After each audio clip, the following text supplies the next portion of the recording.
আজকে আমরা বাঁশকুড়ুল দিয়ে চিকেন রান্না করব। প্রথমে আমরা মশলাগুলো রেডি করে নিলাম। তারপর চিকেনগুলিকে ধুয়ে তাতে পেঁয়াজ কুচি, আদা, রসুন, মরিচ পেস্ট করে দিয়ে দিলাম।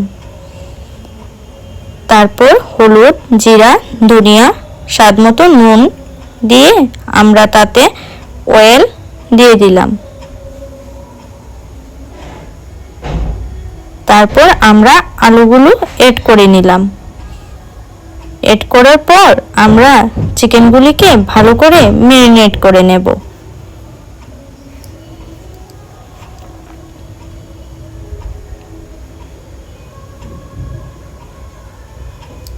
তারপর ম্যারিনেট করার পর আমরা চিকেনগুলিকে আধ ঘন্টার জন্য রেখে দেব। তারপর বাঁশকুড়ুলগুলিকে ভালো করে সেদ্ধ করে নেব।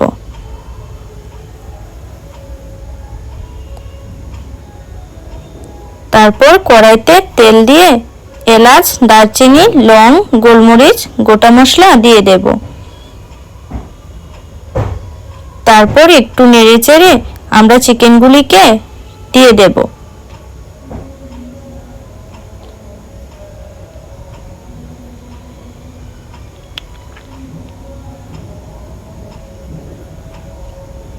তারপর আমরা চিকেনগুলিকে ভালো করে নেড়েচেড়ে আমরা 2 মিনিটের জন্য ঢেকে দেব। তারপর সেদ্ধ করে বাঁশকুড়ুলগুলি চিকেনের সাথে এড করে নেব।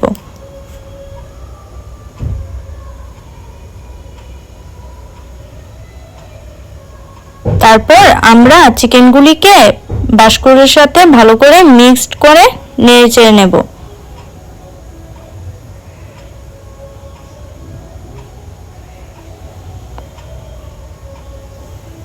তারপর চিকেনগুলিকে ভালো করে আমরা কষিয়ে নেব।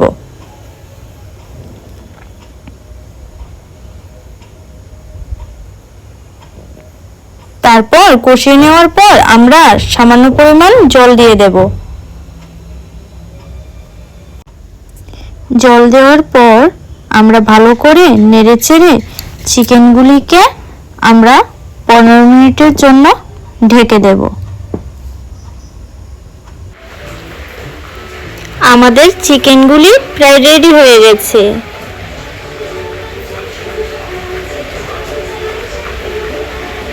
ওয়াও, চিকেনগুলির সাথে বাঁশকুড়ুলগুলি একদম মিশে গেছে। খেতেও ভারী মজা হবে।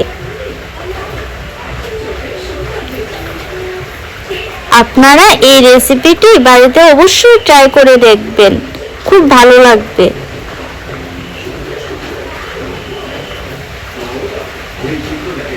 এই ভিডিওটি ভালো লাগলে লাইক, কমেন্ট, শেয়ার করে দেবেন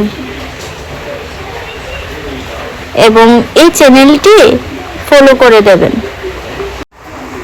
পুরো ভিডিওটি দেখার জন্য অসংখ্য ধন্যবাদ। ওকে, বাই।